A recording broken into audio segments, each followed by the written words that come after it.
Help you transition smooth.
generate your proof of attendance.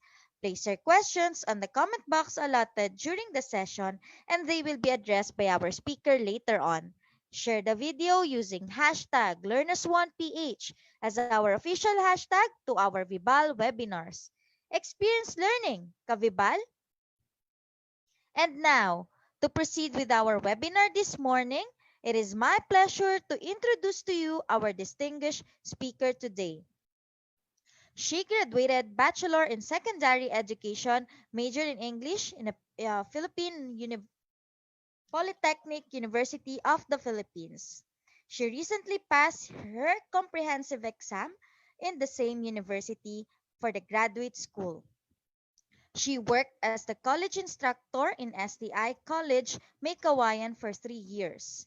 She is now teaching in junior high school in Gat Francisco Balagtas High School. She is a host for events and a volunteer in Elevate, Christ Commission Fellowship's Youth Ministry. Ladies and gentlemen, let us welcome Miss Ezraella P. Jerusalem.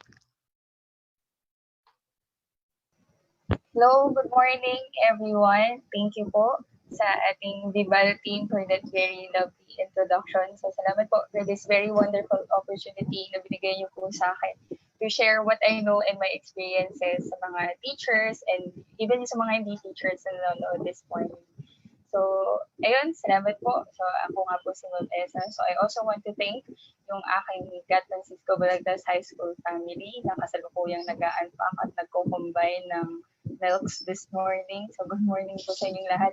And also to all who are tuned in right now this morning. I mean, buti na lang tapos na yung game 2, hindi na mahahati yung attention ng iba sa atin. So, maraming salamat po. And I hope that this morning, you learn something from my experiences. So, ayun po, share ko lang po yung screen ko.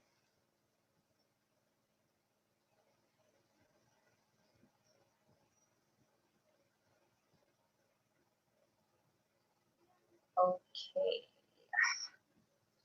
And okay, so just like what Ms. G has mentioned earlier, so my topic is finding purpose in teaching in the midst of lockdown.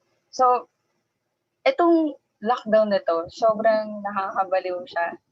Sobrang nakakabigla kasi marami sa atin or halos lahat naman tayo, hindi tayo handa dito. You know what? Nung March nga, 'di ba? Nung March na yun, iniisip pa natin kung ano yung mga plans natin for the end of school year. So, kaliwat ka ng meeting sa moving up ceremony, sa graduation, sa recognition. Tapos, even in my school, we're already planning for Brigada Eskwela 2020. So, kumbaga, ang dami na nating plano nung panahon na yun. Tapos, meron pa ng mga forms, meron pa ng mga cards. So, iniisip pa paano natin gagawin yun, yung mga ITCRF. Tapos, biglang, boom, nag-lockdown na. So, nakakatuwa kasi yung mga teachers, pinakita natin kung gaanong tayong lahat ay marunong mag-adjust sa mga pagkakataon na to. And you know what, yung mga teachers, ang dami na nating hats na sinusuot pa before. Pero this pandemic, pinakita nito na ang dami pa pala nating kayang gawin. So itong mga teachers na to, hindi lang tayo basta teachers, ang dami na nating mga roles na nangyayari na naggagampanan. So unang-una na dyan, tayong mga teachers ay, wait lang. Sorry. Ganito talaga kapag live. May mga di inaasahang pangyayari. Ayun. Okay, nakita ka na. So tayo mga teachers, unang-una, ito yung mga naging role natin during this lockdown. So unang-una, we become encoders. Ayan. Paano encoders? Since we are all translating everything na nakasanayan natin from traditional teaching learning process, we are all translating them into online. So lahat ini-encode din natin. Nung mga bandang March, April, May, so doon pinagpaplanuhan paano yung reading of forms. Parang sanay kasi tayo na magtatapat-tapat tayong lahat. Tapos eto, biglang hindi tayo pwede magkita-kita, bawal lumabas. So, ito na ngayon, nag-isip ng maraan yung mga teachers natin on how we can perform yung reading of forms. So, napakahusay. Even yung enrollment na, yung iba sa atin, hindi pa tapos yung enrollment. Hanggang ngayon, may nag-enroll pa rin. Ini-encode natin lahat ng details nila mula barangay forms, tapos nililipat natin sa mga laptops natin, tapos ilalagay natin sa system. So, ang galing ng mga teachers. Sunod, tayo ay mga naging contact tracer. At itong contact tracer na to, this is not a contact tracer that we all have in mind. Itong contact tracer na to, hinahanap natin yung mga estudyante natin sa sa social media. Tapos we have their phone numbers. Hahanapin natin sila at sobrang challenging. So, for example ako, ang hawak ko kasi ay grade 7. So, yung mga magiging estudyante ko this coming school year ay mga grade 6. Galing sila sa elementary school. At sobrang hirap nilang hanapin. Kasi hindi ko sila kilalanin, hindi ko alam kung anong itsura nila. At kung pangalan lang yung alam ko sa kanila, pangalan lang, address, tapos yung mga details na nilagay nila sa form nila. So, yun lang. So, pahirapan, tapos ang dami pang magkakapangalan, hindi mo alam kung sino doon. At hindi lang yun, pati yung parents nila, hinahanap din natin kasi we want to create a mode of communication na makakapag-communicate tayo sa kanila na mabuti, na maitatawid natin sa kanila yung mga anak. There was this one parent na hinahanap ko siya. Sabi ko, tinext ko siya, sabi ko, ma'am, ano po bang pangalan niyo sa Facebook para pumaan po kayo? Tapos, sinabi niya yung pangalan niya. Pagkasabi niya ng pangalan niya, hindi ko siya mahanap. Tapos sabi niya, ma'am, kasi po nakabaliktad po yung pangalan ko. So, mga ganun. So, yun yung mga naging role natin this pandemic. Ano pang mga naging role natin? We become tech supports. And tech supports, you know, the Gen Zs, no matter how techy they say, they think they are, may mga bagay na hindi pa rin talaga nila alam. So, halimbawa, for those na nag-start na ng online classes now, na, ma'am, paano po mag-mute? Paano po mag-on ng camera? Ma'am, paano po mag-a-attach ng documents? Paano ko po ito gagawin? At tayo, every time, lagi rin tayong naka-assist sa kanila. Parang, kumbaga, ito na yung equivalent ngayon ng kasasabi mo lang na 1/4, tatanong na naman sila kung 1/4. So, siguro na-miss na natin yun. Ito na yung equivalent niya ngayon. Ma'am, paano po yung ganito? Paano po yung ganyan? Paano ko po sasagutin itong forms? And tayo mga teachers, we are always ready to assist. Kahit na yung iba sa atin, sobrang naninibago sa mga takbo ng technology ngayon. So, we salute you, teachers. Ano pa? We have become LMS experts. And last August, nagkaroon kami ng school-based seminar na nagtuturo kami ng mga LMS sa mga learning management system. And then, I can feel yung struggle ng iba kong mga katrabaho na bago kasi sa kanila to eh. Bago sa ating lahat to. Sa totoo lang, nag-exist na yung mga LMS before. And nagturo ko sa STI, may gumagamit na kami nun before. And ngayon, ginagamit na siya ng halos lahat. So, after that school-based seminar, the following week, kailangan namin magkaroon ng demo na ipapakita kung ano ba yung natutunan namin or ma-execute ba namin ito ng maayos. And yung mga katrabaho ko, sobrang perfect yung execution nila na even yung mga hindi na na-cover nung seminar, nagawa nila. So yung mga teachers, talagang kung bibigyan ng pagkakataon at bibigyan ng time, nagagawa natin yung mga bagay na to ng perfect, ng excellently. Ano pa? We have become counselors. Na itong counselor naman, yung pag-counsel natin sa mga students, even nga sa mga parents minsan or sa mga katrabaho natin, ginagawa na natin siya noon pa man. Pero during this pandemic, during this lockdown, mas marami kasi ngayon yung na-down. Mas marami yung feeling na, oh my gosh, ano ba nangyayari? May sense ko ba to? I mean, at one point ako, during this quarantine, yung mga araw na naiiyak ako, parang, normal pa ba to? Ito na ba talaga yung buhay natin? So, tayo mismo, pinapalakas natin yung sarili natin, hindi yung ibang tao, yung family natin, yung mga students natin. Kasi siguro naman nakikita natin sa news na may mga nakakalungkot na balita na may mga estudyanteng hirap magkaroon ng access ngayon sa pag-aaral. May mga parents na talagang nagsistrive hard para mag-provide pa rin ng education sa mga anak nila. So, dahil dyan, mga teachers ito, I really salute you. And then, lahat ng mga bagay na to, ginagawa natin kasabay ng pagiging full-time family members. Hindi ba ako full-time family member before? Family member tayo before. Pero ngayon kasi, we spend all of our time together. So, ibig sabihin, itong pag-encode natin yung mga teacher duties na to, kasabay pa yan ng, halimbawa, magsasaing, maglalaba, magsasampay, maglilinis ng bahay, magtutubi. Tapos ngayon, panahon na ng umuulan. So, biglang magpapaspal ng sinampay. So, tapos kung ano pa mga nangyayari, we attend to our family members' needs. So talaga yung mga teachers, sabay-sabay nangyayari lahat sa atin ngayon na minsan lahat ng to overwhelming. Pero pinakita nito kung ano yung mga characters natin at yung mga traits natin na sobrang hinahangaan naman natin all the time. So unang-una, pinakita ng pandemic ito that we are really flexible. Na kung ano yung iba to sa atin, kaya nating mag-adjust dyan. Kung halimbawa, ang deadline next week, or Monday, ngayon matatapos kagad natin yun. Lagi nating nagagawa ng paraan. Diba parang pag may mga biglaang events sa school before na kailangan pala ng ganito. Mamaya na kailangan, ngayong umaga may committee na. Ganun tayo kahusay. Ganun tayo ka-flexible. And we are also adaptive to changes. That's like what I have been mentioning to you earlier. Itong mga changes na to, biglaan sila eh.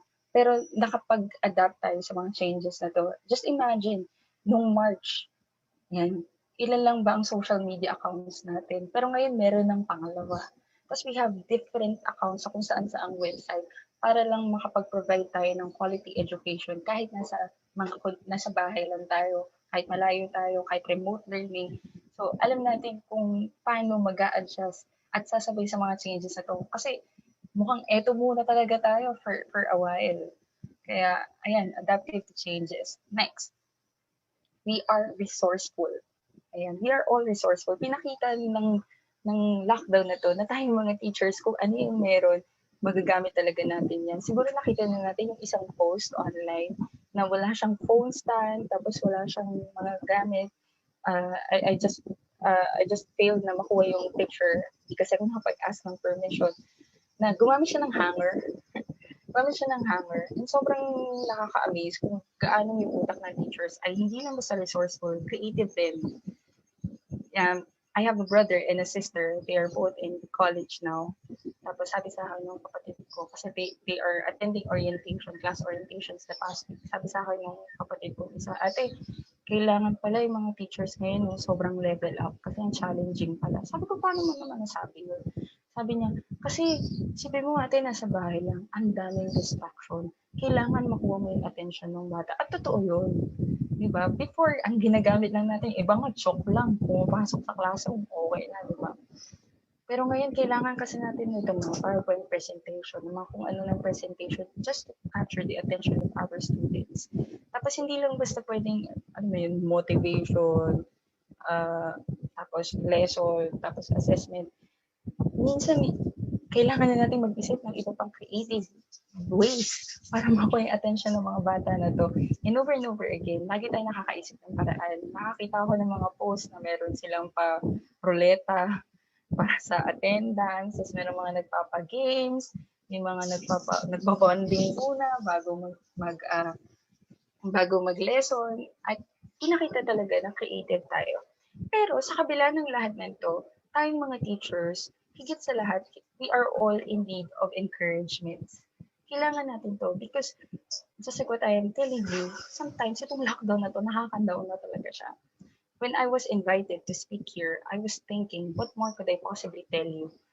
Ang dami ng speakers na nagdaan at dadaan pa na ituturo nila at ipapakita nila sa inyo different strategies, assessment tools, methodologies, on how to be more effective sa remote learning, sa distance learning. At itong mga to very helpful sa ating lahat. Pero sometimes, itong mga bagay na ginagawa natin, minsan they can be too exhausting. Minsan magpapatanong ka na lang, ano pa bang point nitong ginagawa ko? Ano ba yung sense nito? And ang dami ko na na-attend ng seminar, parang wala namang joy akong nararamdaman. So I hope that this morning, with the 4 points that I'm going to share with you, I hope na lahat tayo ma-encourage at ma-motivate na pagkatapos nito, ready ulit tayo. Tayo ay prepared ulit, recharged to face another day and to be the best teacher that we can be. So there will only be 4 points that I will share with you this morning. So yun ang Tagalog ng teacher, guro. And guro, pwede po bang pakitype ng word na guro sa ating mga chat box? So guro. So let me start with G. And G, go back to square one. Go back to square one. Balik tayo kung saan tayo mag-umpisa. Bakit nga ba? Diba? Siguro narinig yun na yung commercial before na ang tanong niya para saan or para kanino ka bumabangon. And every now and then, lagi kong iniisip yung tanong na yan, para saan nga ba? Para kanino? So, why do you do what you do? Bakit mo nga ba ginagawa yung mga bagay na ginagawa mo? And why did you decide to teach? Siguro bago pa tayo nag-college, tinanong na tayo, bakit gusto mong mag-edu? Or bakit gusto mong kumuha ng edu units? And every time na naririnig ko itong tanong na to, ang naging sagot ko at ng ibang mga teachers na kasama ko, to inspire, to educate, to witness change. Kasi alam natin na may mga kailangang pag-ulit. So, dito, pinapakita na over and over again, ito yung lagi yung mga sagot natin. You know what? Once you decide what you want to do and the reason why you want to do it, everything that you should do from here on then must be in service of that. Halimbawa, gusto mong makakita ng change sa buhay ng mga estudyante, lahat dapat mong gawin natin mula dito hanggang makita natin in service of that. Kasi hindi yun natatapos sa isang lesson lang. Buong mahaba siyang process. Kumbaga, ang change hindi siya nangyayari overnight lang. Well, praise God kung nangyayari yan, pero mahaba siyang process. Process siya. Why did you decide to teach? Now, let me share with you some news. So, ito, by the end of August, so August pa to, so 3 weeks ago na ata to, over 23.6 million learners, or 85% of last year's enrollment have enrolled for school year 2020-2021. So nakita ko kanina parang 3.3 million pa yung hinahanap natin. Pero tignan natin muna doon, 23.6 million learners. Ibig sabihin, sa kabila ng challenges at difficulties na kinakaharap natin lahat ngayon, itong 23.6 million learners, I believe they are all hoping na matuto ngayong school year. Na lahat sila ngayon excited pa rin kahit na challenge. Ba kahit mapa-modular man yan or online, lahat ng mga to, excited sila. At tayong mga teachers, malaki yung role natin, nagagampanan natin in partnership with the parents or the guardians of the students to create change and to inspire these students. Malaki ang role natin. And balikan natin lagi yung reason natin. Bakit pa ginagawa ko to? Walang isang answer para sa ating lahat. In every person, iba-iba yan. Personal sa atin yan, parang pangalan natin yan. Kanya-kanyang purpose tayo. Kanya-kanya tayong reason, dahilan. Kanya-kanyang backstory. Bakit ito yung mga ginagawa natin? At itong 23.6 billion learners, I hope maging motivation siya para ma-renew yung purpose natin. And let us hope, and let us pray, and let us urge yung remaining million na hindi pa nakaka-enroll, sana maka-enroll sila ngayon or makagawa tayo ng paraan para ma-reach out natin sila. Now, sa mga pagkakataon na tayo ay nahihirapan, at challenge tayo, tandaan lang natin na tayo mga teachers, we must teach them the statutes and the laws and make known to them the way in which they are to walk and the work they are to do. Kasi lahat ng member ng society, merong work na naka-assign sa atin. At tayong mga teachers, we are to teach them and to guide them itong mga laws na to para makita talaga natin yung pinapangarap natin na ito yung vision ko, nangyayari siya. Kasi ikaw mismo, kumuha ka ng paraan para magawa yun. So, sabi nga, itong mga bagay na ginagawa natin, no matter how trivial they may seem, lahat ng yan nag-create sila ng impact. Sabi dito sa Proverbs, train up a child in the way he should go, and when he is old, he will not depart from it. Yung mga bagay na ginagawa natin, mapamaliit man yan or malaki, sa totoo lang, hindi natin alam kung gaano kalaki yung impact niya sa mga tao sa paligid natin. So, kaya huwag tayong mag-give up, huwag tayong susuko. Kasi maraming mga bata na i-inspire sa atin. They look up to us. And kasi tingin natin parang walang change na nakikita ngayon. Well, let us look at things at a wider perspective. Eventually, makikita rin natin yan. So again, Guru, the first one is G, go back to square one. Go back to square one. Balikan natin yung reason natin why we're doing what we are doing. Next, we have letter U. Understand that you are not alone. Hindi ka nag-isa. You are not alone. And I hope that all of you can type that in the chat boxes, in the comment section, not alone. Yan. Hindi tayo nag-isa. You are not alone. Kasi itong lockdown na to, na-isolate kasi tayo. Minsan yung mind natin kasali sa na-isolate na parang, ano ko to? Parang hirap na ako sa struggle na to. Wala nakakaintindi. Tapos bigla may mga personal concerns pa. Tapos mga kung ano-ano pa mga concerns na lumalabas. Minsan sabay-sabay. Minsan para siyang requirement na ipapasa ko mamayang hapon. Ngayon lang sinabi. So parang sabay-sabay. Pero one thing that we must understand is that we are not alone. So how do we do that? Now, let me share with you some news before I proceed to some tips.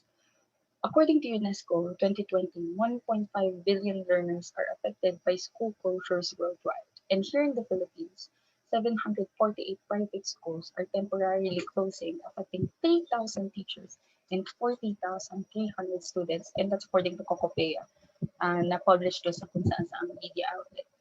And I just want to tell you, those teachers affected dito, if you're listening right now, I'm sorry that this happened to you. I'm sorry na nangyari to sa'yo ngayon. I'm sorry na kailangan mong pagdaanan to. Walang may gusto nito, hindi natin siya na-foresee. And I hope na hindi ka mawalan ng lakas ng loob. Unti-unti, ma-overcome din natin itong mga bagay na to. And tayong mga teachers, those who have the means, and even those na hindi teachers pero nakikinig ngayon, I hope that if you see a fundraising event, activity for teachers who are in need, or even for schools na magsasara, if you see donation drives, huwag tayong mag-hesitate to, help out. Huwag tayong mag-hesitate na tumulong, na mag-donate, na magbigay. Kasi kaya nga minsan tayo, na sobrang nasa atin, we are blessed to bless others. So tumulong tayo. And for those who are in charge, I hope that you can hear us right now. I hope that you can help us. I hope that you can support us. Sama-sama tayo. Hindi tayo magkakaaway ngayon. Magtulungan tayo. Huwag natin isipin yung nakabubuti para lang sa ilan. Isipin natin yung para sa lahat. So again, for those who are affected, I'm very sorry that this happened to you. But remember that you are not alone. Sama-sama tayo dito. And even yung mga teachers na, although not directly affected ng ganitong paraan, pero nahihirapan mag-adjust, pag-translate from traditional to online, na nahihirapan kasi hindi sanay sa mga meetings online, sa mga pag-share screen, pag-attend, pag-rename ng meetings. So, understand that you are not alone. So, how do we do that? Don't be so hard on yourself. Don't be so hard on yourself. Now, I'm going to share with you some tweets and posts that I saw on social media, and I've asked permission from these people to use them in my presentation. Siyempre, kanila yung kailangan natin magpaalam. So, don't be so hard on yourself. Sabi ko nga sa inyo, for those na nag-start ng online classes, ang hirap, ang challenging kasi lalo yung internet dito sa Pilipinas. Ako, sana magawa na ng paraan. So, I saw this tweet online from Miss Ash Presto. Sabi niya, she handled 3 classes today. Nung isang araw lang to, nung Tuesday. And then, nahirapan siya kasi she was just using 3G data. And she had no choice but to turn her video off. Kasi, sabi ko nga sa iyo, di ba, nagiging tech support tayo. Kapag kasi yung video natin nakasara, mas less yung kinoconsume niyang data. Pero syempre, hindi mo ibig sabihin mo magtutuloy-tuloy. So, may mga challenges pa rin. So, what happened was, yung mga students niya nag-offer na, ma'am, send mo sa amin yung presentation. Kami na yung mag-present. So, yun yung nangyari. Tapos, although she was frustrated, she was hopeful. Ay, nakikita natin na hopeful siya. Kasi ang ganda pa rin ng interaction. So, there will always be people who will have your back. Meron at merong mga tutulong. So, teachers, don't be so hard on yourself. And huwag din tayo maging hard sa ating mga students. Kasi pare-parehas tayo nahihirapan ngayon. Pare-parehas tayo nag-a-adjust. Maging extra compassionate tayo towards one another. So ito, I also saw this post on Facebook na this teacher, and there on that picture, he is 69 years old. Pero yung age niya ay hindi naging excuse para makapagturo pa rin siya online. So nangingi siya ng tulong sa son niya, who seems to have posted this one. And then, ayun, nagpa-practice siya. I mean, kahit naman tayong mga younger ones, nagpa-practice pa rin. Just before we went live this morning, I was having problems sharing my screen kasi it's been a while since huli ko nagturo. Ang tagal na, noong March 1, hindi ko na nga maalala kung ano yung huli kong lesson. Pero ito, makikita natin na even yung mga teachers natin, yung mga seasoned teachers natin, they are all trying their best. So let us all be extra gentle, extra patient with one another. So what else? Surround yourself with good company. Now, this is a picture of my friends, and most of us are teachers.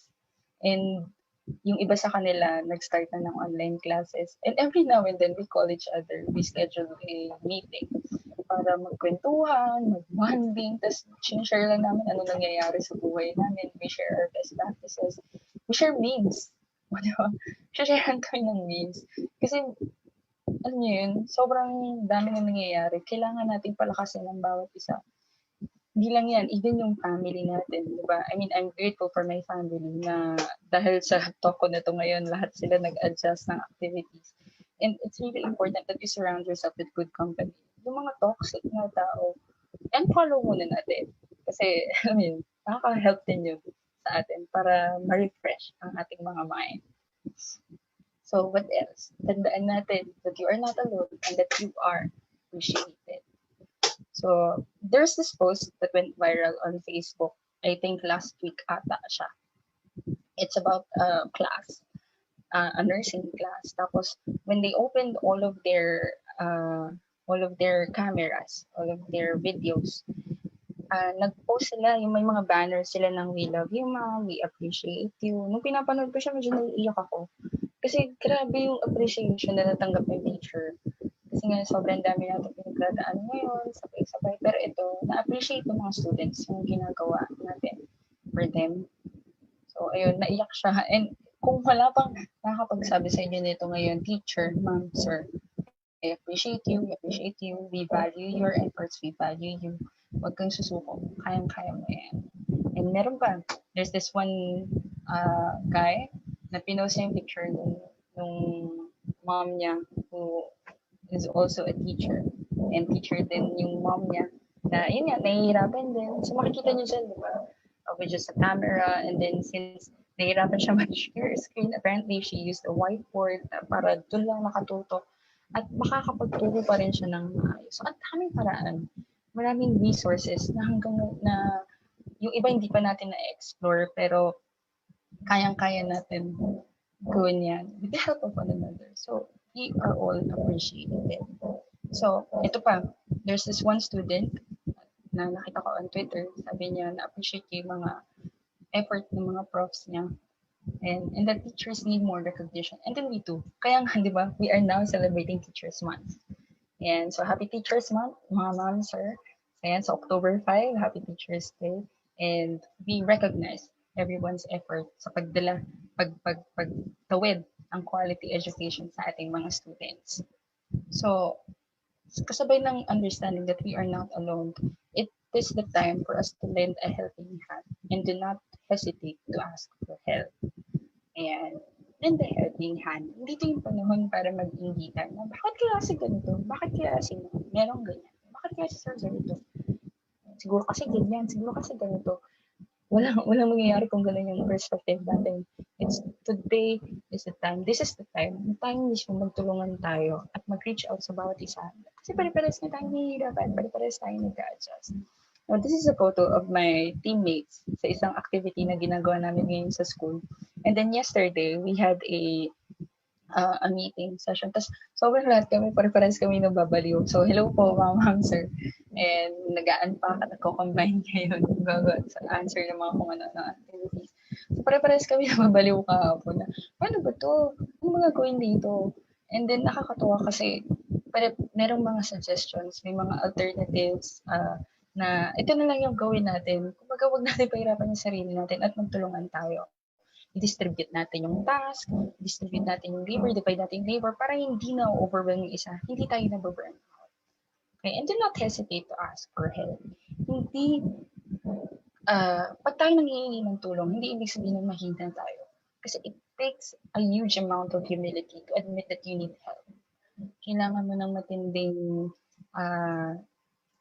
kumbaga, humility at pagpapakumbaba. At lahat tayo kailangan natin ng tulong.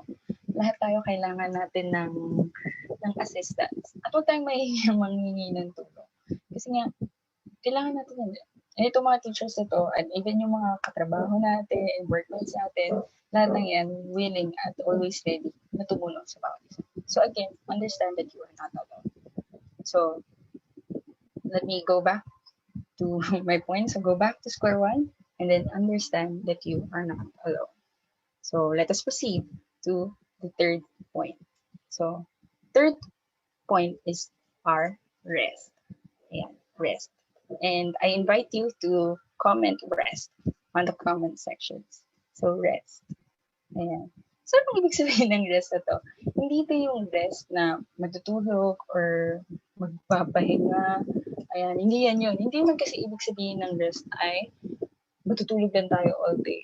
Kasi minsan iniisip lang natin na kailangan pa ng pahinga. Hindi yan yung rest ang kaya system po.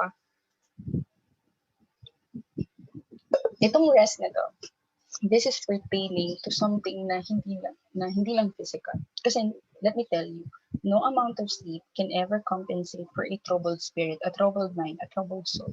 Kahit ilang oras ka pa matulog, kung troubled naman yung mind mo at yung heart mo at yung spirit mo, kung aligaga ka naman sa dami ng activities na nangyayari sa paligid, wala rin. You will always be restless. So, how do we find rest? So, unang-una, respect your rest time. Pag halimbawa, ang trabaho natin, 8 to 5, pahinga na tayo after na. Kasi after ng trabaho natin, we have other plans, have other activities to fulfill na hindi maiwasan sa mga pagkakataon nag-extend talaga. And okay lang naman yun. Pero hanggat maaari, you respect your rest time, lalo yung weekend. Ayan, 2 days. Ayan, lalo ito, Friday ngayon, bukas. Day off natin. So, irespeto natin yung time natin kasi we don't want to be counterproductive. Ayaw natin na sa kagustuhan natin na matapos lahat, nako-compromise naman yung health natin or yung peace of mind. Lalo ngayon, sobrang importante ng health. Nako, diba? Minsan yung puyat, nakakalagnat yun. And minsan nakakaplanin na ngayon, konting ubo lang, diba? Parang may crash o panlasa pa ba ako. So, respect your rest time. And at the same time, respetuhin din natin yung rest time, yung oras ng pahinga ng ating mga katrabaho.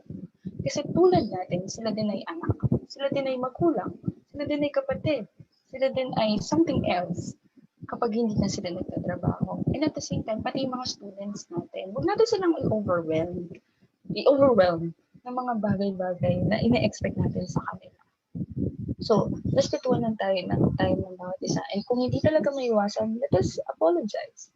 Ganun talaga, may mga urgent na hindi maiwasan. But as much as possible, respect yung pahinga ng bawat isa.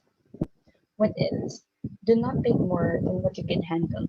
Kumbaga, huwag tayong take and take ng mga bagay na minsan kasi parang pag nabibigyan tayo ng mga task, parang nakakatuwa yun. Nakaka-humble yun. Kasi we are privileged to be given opportunities na ibig sabihin na nagtitiwala sa atin. Pero kung halimbawa naman, sobrang dami na, tapos hindi na natin alam kung anong uunahin natin, ano mangyayari? We should not spread ourselves too thin. Now, earlier, it was mentioned that I volunteer for Elevate, CCF's youth ministry. And there's this one team na we plan for online events. And then I was invited to another team na iba naman yung purpose. So, sobrang nakamul ako. Sabi ko, wow naman, na-consider ako to be a member of this team. Pero, I politely declined yung invitation. Kasi sabi ko, dun sa tao, kuya, hindi ko kayang gampanan na yan ng 100%. Kung sasali pa ako dyan, hindi ko nakakayanan. Ano ibig sabihin nito? Ibig sabihin ba nito, tamad tayo or ayaw natin ng responsibility? Hindi. Kasi gusto natin na 100% lahat ng ginagawa natin. Diba? Siyempre kung may gagawin tayo, bakit naman 50% lang yung bibigay nating effort? Dapat todo-todo na. Pero at the same time, let us recommend other people na sa tingin natin, mas kaya itong gagawin na to, na alam niya kung ano yung gagawin niya. O, di ba? Hindi tayo overwhelmed, nakapag-empower pa tayo at nakapag-encourage pa tayo ng iba nating teammates. So sa mga pagkakataong ganito rin, huwag tayo maging maramot sa pagbibigay ng tulong. Kung halimbawa, talagang hindi mo magagampanan, pero kinailangan yung tulong mo, huwag tayo mag-hesitate na, o sige, I'll help you with that. Ano bang kaya kong itulong? So, yun din can be a form of rest. And then next, ito, do other activities. Yan, gumawa tayo ng ibang mga activities outside, online meetings and online activities. Nakakasabaw yung maghapon tayong nasa harap ng screen and attending lots of online meetings. There was this one time na nakatutok ako sa tapat ng screen kasi we don't normally do that, di ba? Sa klase natin, talagang kaharap natin mga estudyante na makatingin sa atin. Pero ito, nakatutok na tayo sa screen. Yung mata natin, sobrang sakit pala sa mata natin pag maghapon lang. So, 8 to 5. From 8 to 5. Tapos bukod doon, meron pang mga, syempre, mga iba pang activities, extracurricular activities. So, meron ba, gumawa tayo ng ibang bagay. So, paano yun? Read a book. Yung mga matagal mo ng planong basahin na libro, basahin mo na ngayon. In your rest time, basahin mo na yan. Diba? Alamin mo na kung ano nangyari doon. Or kaya, kung gusto mo pa rin na nanonood ka, o di, you watch movies and series. Ang dami-dami nakabagsak ngayon sa mga sa online platforms, streaming platforms. So yun, listen to podcasts. Ang daming Filipino podcasts na very helpful and very encouraging. And support natin sila. Diba? And even yung music, o diba, stream music, buhay na buhay ang OPM ngayon. Buhay na buhay ang musikang Pilipino. So support natin yung mga yan. Ano pa ba? Learn a new skill. Diba, remember nung March, ginagawa lang natin dalgona coffee, tapos yung mga natutong mag-bake, natutong mag-saing. So, tapos ngayon, mga naghahalaman na tayong lahat. So, learn a new skill. So, mag-ganchilyo, or kaya, ano, magtubero, o kung ano pa man. Diba, learn a new skill. And then, spend time with family, mag-bond. Ay, mga kapatid ko, inaaya ko sila mag-board games. Minsan ayaw nila. Kasi bored daw sila. Pero alam mo yun, we do other activities aside from that. And, or kaya manood tayo ng ibang bagay na hindi related sa work. So, itong mga, or online concert, o diba? Mayroong mga ganun. So, itong mga bagay na to, they can all be form of rest. Sabi nga, it is useless for you to work so hard from early morning until late at night. Useless daw na sobrang aga, hindi pa sumisikat ang araw hanggang midnight or gabi. Nagtatrabaho tayo, it is useless. Anxiously working for food to eat, for God gives rest to his loved ones. Na, kaya nga 24 hours tayo, pare-pares tayong 24 hours. Wala namang 25, no? Kaya ginawa, pa-share it na kanya. Pero, kaya ganito lang yung amount of time na meron tayo sa isang araw para ma-maximize natin siya. At, like what I told you earlier, huwag tayo maging counterproductive. Ayan, useless. Napapaguri natin yung sarili natin, tapos wala tayong na-accomplish at the end of the day. So, learn to rest. Learn to rest. So, let me review. Go back to square one. Understand that you are not alone, na pare-pares tayo dito. We are all facing a huge challenge, trial, adversary. Kaya sama-sama tayo dito. Huwag tayo maghilaan, kundi itaas natin ang bawat isa. So, and then rest. Kaya tayo. Ayan, mamaya, Friday, diba? So, mga hindi nakanood. Ayan, kung paano tinalo ng Miami ang Boston, o mamaya, may mga replay, panoorin na lang natin. So, ayan. And kung halimbawa, nahihirapan tayong hanapin yung purpose na yan. Nahihirapan tayong intindihin that we are not alone. Nahihirapan tayong mag-rest. I hope na we can do the last one. Yung O.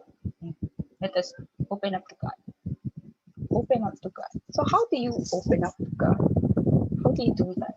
You know what? Itong times ito, yung bansa natin, ang daming nangyayari. And it can all be too overwhelming. Sobrang dami. It's just too much. May mga plano na hindi nangyari. May mga conferences na dapat nag-take place sa mga nakaraan pero na-cancel. May mga events na hindi nangyari. May mga businesses na nagsara. May schools may mga nagsasara. So, we open up to God. When life gets too overwhelming, pause and pray. It's like what I told you, ang dami nangyayari sa bansa natin. 1 meter distance, public transport, white sand, corruption, unemployment, ang daming nagaganap. Diba? Minsan nga nakakalimutan na natin na ay may bahils pa nga pala. Hiyang-hiya na si Miss Rona sa ating lahat. Kasi nandyan pa rin siya, parang hindi na siya yung naiisip natin. Pero when life gets too overwhelming, we pause and then we pray. Kung halimbawa, yung internet mo biglang nag-lag, you pause and pray. Kung halimbawa, yung laptop mo, kung kailan may kailangan kang ipasa, biglang magloloko siya. Yung printer mo, kung kailan may mga kailangan kang imprint, biglang nakakaramdam na, nagmamadali ito, magbagal na.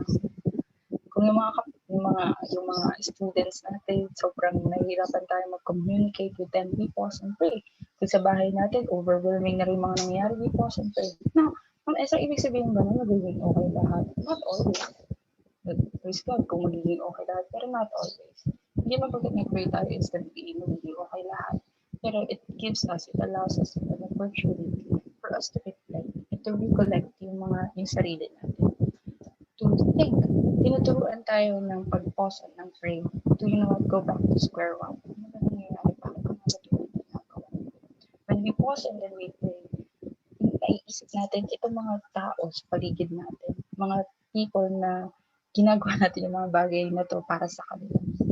When we pause and pray, it allows us to rest. So, ito yung gawin natin. We pause and pray. Kasi, ito talaga eh. You know what? Itong mga panahon na to, during this lockdown, sabi, ito yung pagkakataon na kapag may tinanong ka sa isang tao, how can I pray for you? Meron sagutin. Kasi lahat tayo umaasa. We are all hoping that something good will happen to us despite all of these circumstances na nangyayari sa atin. So, we pause and pray. You know what? Itong mga bagay na to, I believe when we do these things, lalo itong yung pag-depend to God in prayer, I believe that He will deliver. Na yung mga promises niya sa atin, mga pinanghahawakan natin, na promises sa Kanya, ibibigay niya sa atin to in His right timing, in His right way. So mag-trust lang tayo. Let's continue to trust Him that He knows what He is doing. And then after nito, let us go back. Go back to sa ginagawa natin, mga module, mga powerful presentation. And I believe we can do that with a fresher perspective na mas energized tayo, refuel. So again, go back to square one.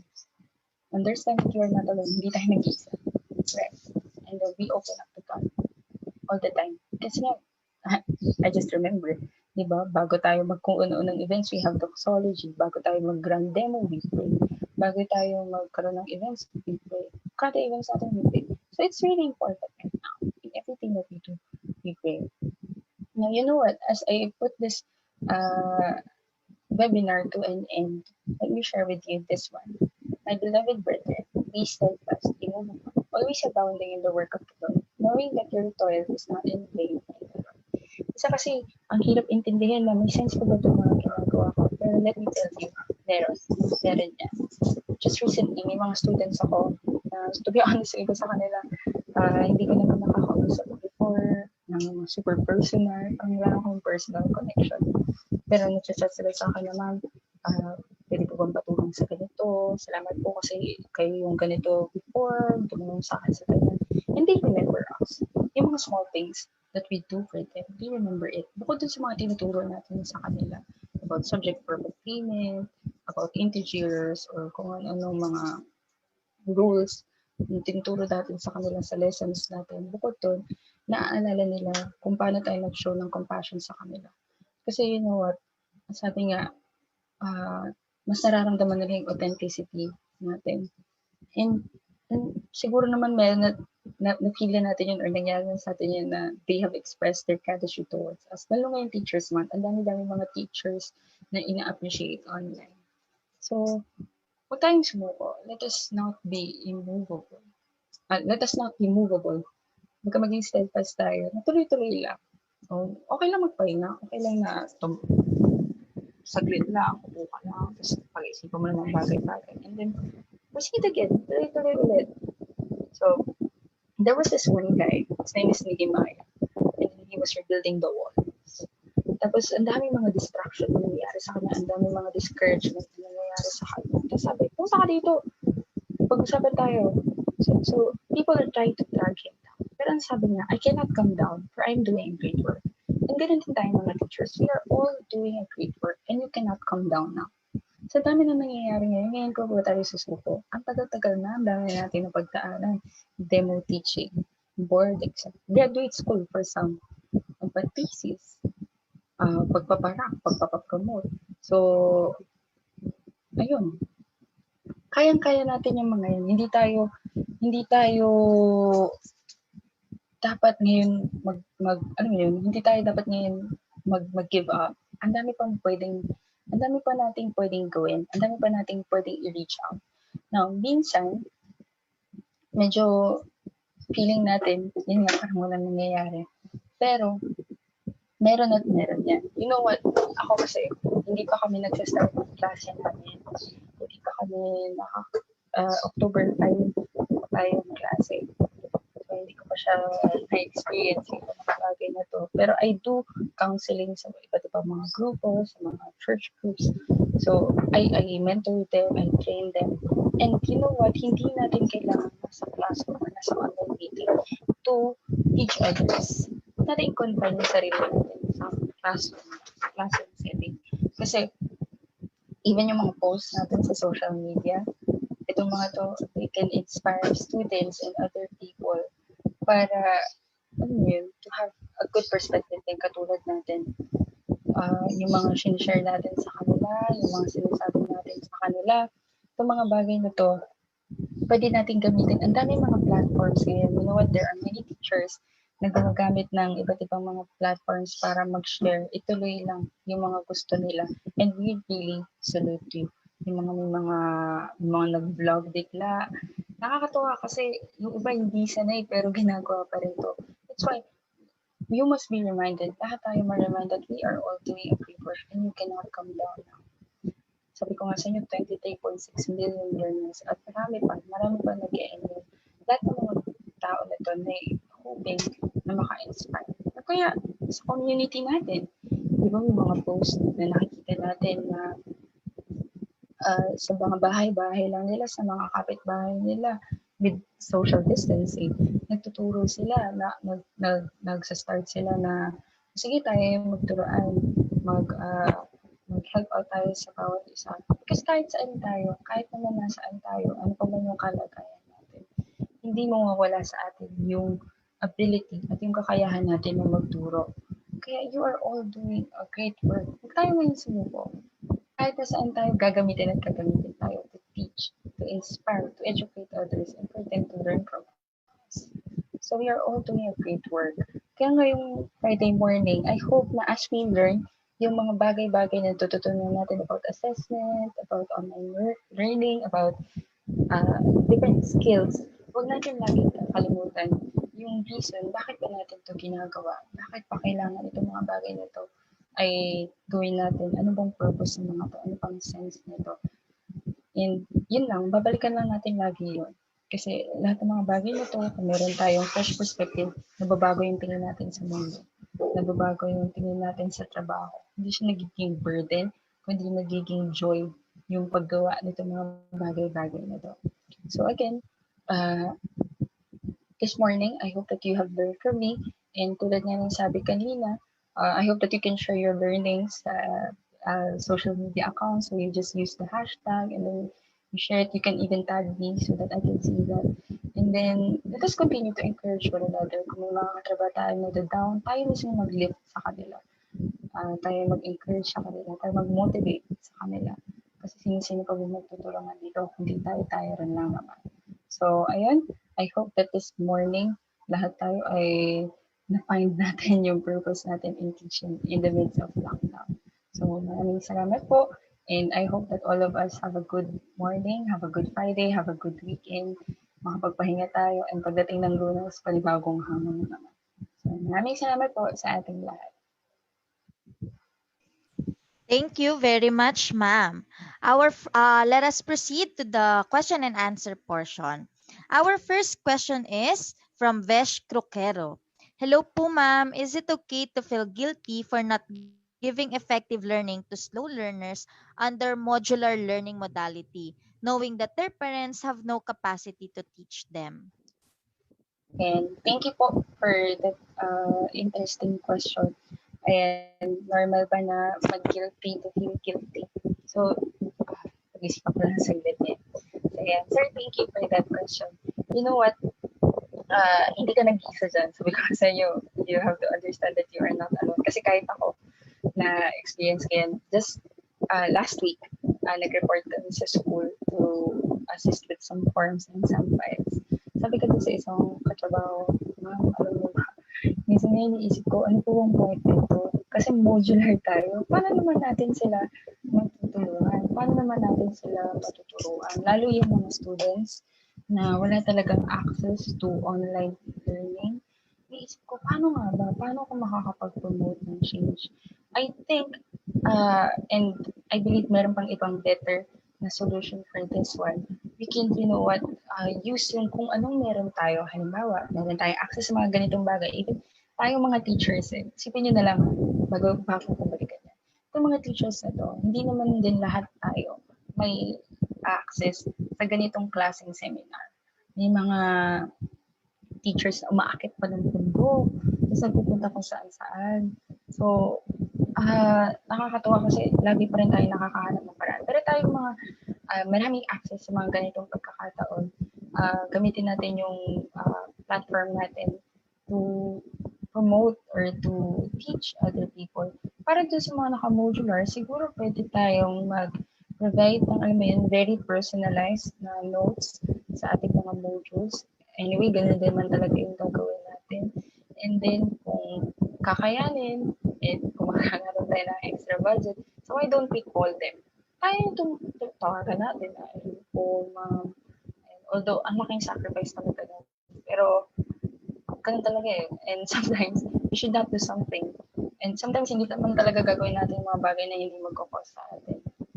So, ayun. And then, ano pa ba? Makipagtulungan tayo with other teachers and other parts of the community. Kasi, sabi ko nga sa inyo, hindi lang naman sa atin nakasalala yung pagkatuto ng mga bata. Makipagtulungan tayo sa mga parents. Kung halimbawa, yung mga parents, talagang hindi sila trained. So, makipagtulungan tayo sa kanila sa paraang kaya natin at nila. So, kumaga sumabay tayo sa kanila. Ma'am, sir, ano po ba yung maitutulong ko sa inyo? Paano ko po kayo matutulungan? Kasi iba-iba yun sa bawat household. Pwede yung ganito. Okay na sa kanila na tawagan sila or sendan lang sila ng video or kaya ng link. So, pero merong ibang mga pamilya na talagang hindi iniisip din nila, paano nga ba to? Paano nga ba? Kasi may mga forms, di ba? Sabi, pag tinanong sila, sino magtuturo sa'yo? Ang dami nagsagot na. So, sobrang nakakalungkot. So, siguro yun, makipagtulungan tayo sa community, sa LGU, ayan, sa mga barangay workers, kasi nandyan sila eh. Sabi nga, diba, it takes a village to raise a child. Hindi lang isang tao ang may sole priority or may sole responsibility sa paglinang ng isang bata. So, ayan sir, sana nakatulong yun sa'yo at sana may sense sa mga sinabi ko na yun sa'yo. Thank you very much, ma'am. Our next question is from Alba Dariel. How can we lend a helping hand to those who doesn't want to ask for help, even though we clearly see that they need help? And just like what, thank you for that very wonderful question. Just like what I told you earlier, it takes a huge amount of humility to admit that you need help, to admit na kailangan mo rin ng assistance. So, you know what, I've worked and served with youth, with young people since I was 13. So, kalahati ng buhay ko, I'm working with young people. At maraming mga estudyante at maraming mga tao na ayaw nilang tinutulungan sila or ayaw nilang pinapakialaman sila. Kasi, and minsan tayo rin naman ganun. Kasi most of the time, iniisip natin, alam ko naman kung ano yung dapat kong gawin. Pero minsan kailangan lang talaga natin na, kailangan natin ng push. So ako, ang suggestion ko dyan, you just offer your help. And ang dami kong mga naka-work ng mga girls, mga students dyan na ayaw nila, kahit ilang reach out na ayaw pa rin. Ayaw pa rin nilang magpatulong, ayaw nilang magpa-assist. Ang masasabi ko lang dyan, tuloy ka lang. Tuloy-tuloy ka lang sa kumusta. Kumusta ka? How can I help you today? Or ako, what I normally do with people around me, how can I pray for you today? Yan, hindi man everyday, pero lagi ko silang tinatanong, anong may itutulong ko sa'yo ngayong araw na to? And then, huwag tayong sumuko. Kasi, one day, they will realize na, kailangan ko pala ng tulong.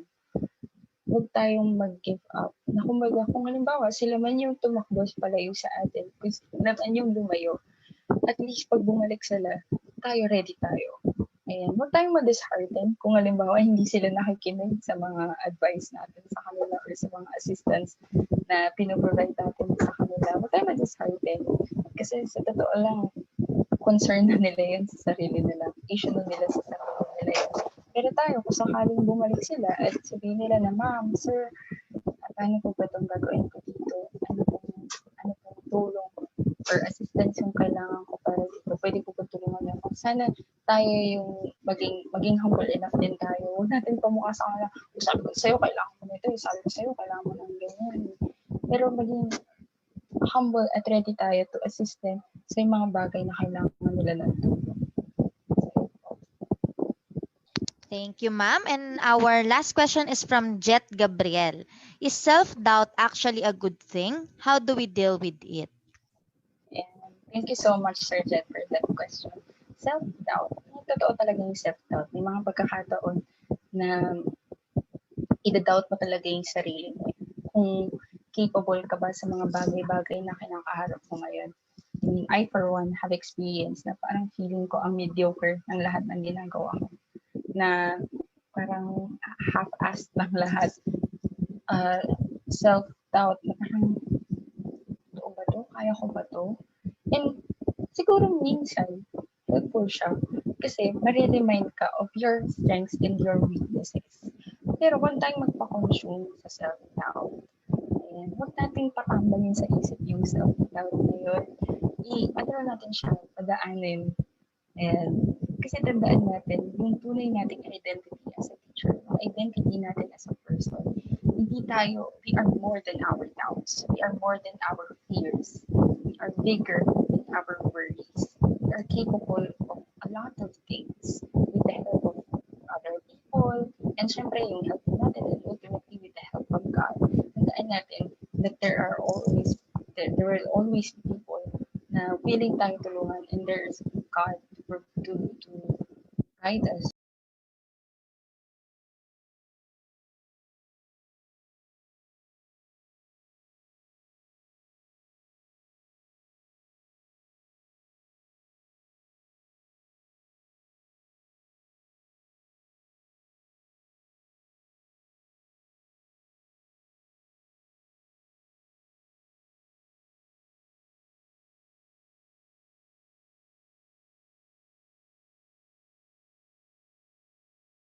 Tayo para yung mga weaknesses na yun, eventually, maging strength din sila.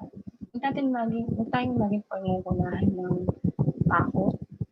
Kaya, normal siya. At takot ako kasi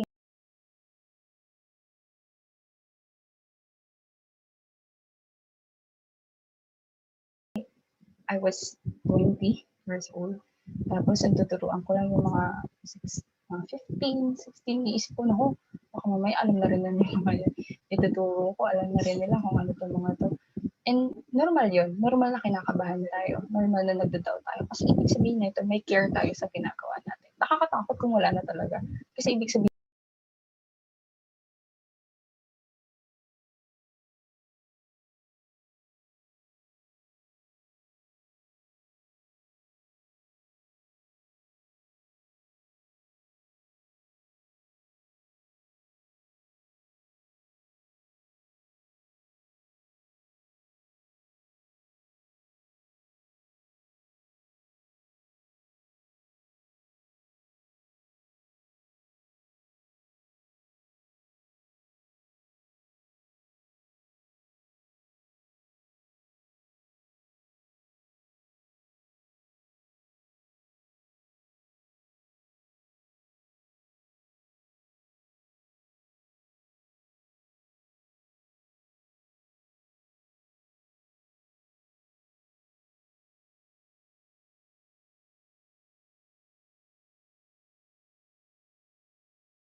Learning session. Don't forget to register to get your e-certificate of participation. We also encourage you to subscribe and watch on our official Vibal Facebook and YouTube channel. Muli, maraming salamat at magandang learning session. Don't forget to register to learning session. Don't forget to register to get your e-certificate of participation. We also encourage you to subscribe and watch on our official Vibal Facebook and YouTube channel. Muli, maraming salamat at magandang araw sa ating lahat.